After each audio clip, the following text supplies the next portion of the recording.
Hi, I'm Todd with Auto Customs. Today we're going to show you how to install the Go Rhino Dominator 3 on this 2009 to 2015 Ram Crew Cab. Let's go ahead and get started. All right, so underneath the truck, starting with the passenger side, this is the rear, you're going to find three locations that have an oval hole up top and two hexagon-shaped holes down below. Now, if it comes from the factory, a lot of times this oval hole up top will be covered by a piece of tape and you'll have to peel that away. Sometimes from the factory and some models, there's also going to be in these hexagon-shaped holes, there's going to be threaded inserts that have been put in there from either the factory or the distributor. Those need to be drilled out to expose those hexagon-shaped holes. So what we're going to do is we're going to take our bolt plate, we'll run it through the oval hole up at the top, drop it down, and clear it, and make sure we can line up our threaded holes at the bottom with the holes in the hexagon shape. We're going to take our bracket, we're going to slide it over top of the bolt. We're going to take one of the provided bolts. We've got a lock washer and a flat washer on that. We're going to line that up.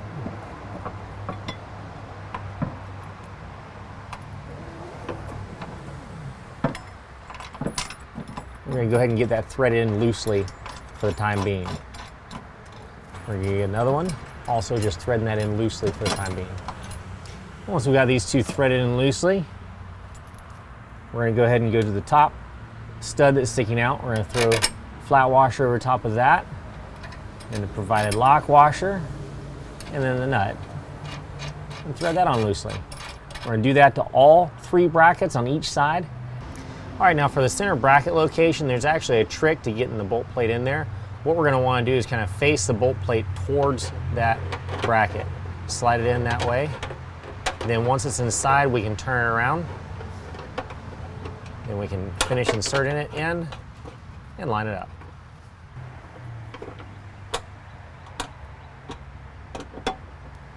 Again, we're going to take our bolt, lock washer, and flat washer assembly. Loosely thread those into place.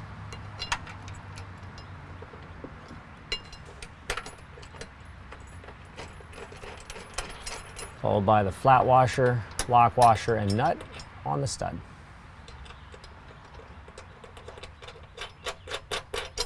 We're going to take the rear portion, it's got the bed step and the back step. We're going to line it up to the brackets. If you're doing this by yourself, it's helpful to not put this whole assembly together first. What we're going to do is we're going to take a bolt and a flat washer, run it through the welded bracket on the step. We're going to place flat washer and lock washer on top of that bolt. We're just going to put it on there loosely for right now. We'll do the same thing up at the very front. Flat washer, lock washer, and nut.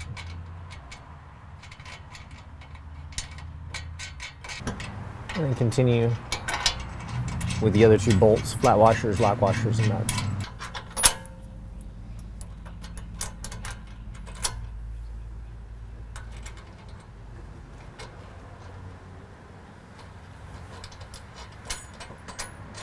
Now we're going to the front portion of the step. What we're going to do is we're going to take our plastic seam ring and we're going to slide it over top.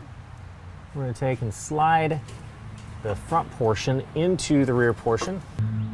And once the brackets are lined up, we're going to go ahead and take our bolt with flat washer, run it through. As we hold it in place, we're going to put our other flat washer on with a lock washer and follow it up with a nut. Now we're going to make sure the two sides are completely pulled together.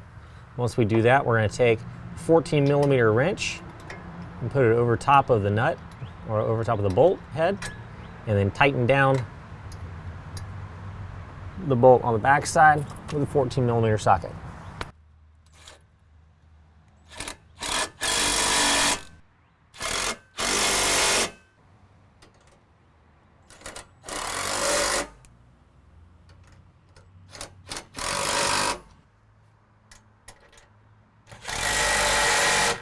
All right, once we have tightened the boards to the brackets, we're going to go ahead and tighten the brackets to the truck, also using the 14mm.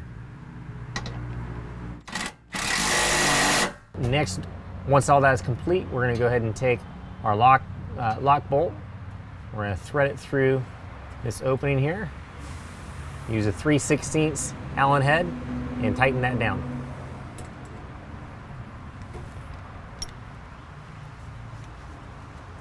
Once that's tightened in place, we're going to take our plastic end cap and snap it in place on top of that. Well, that concludes the installation. If you have any questions, call the experts. We're here to help you out.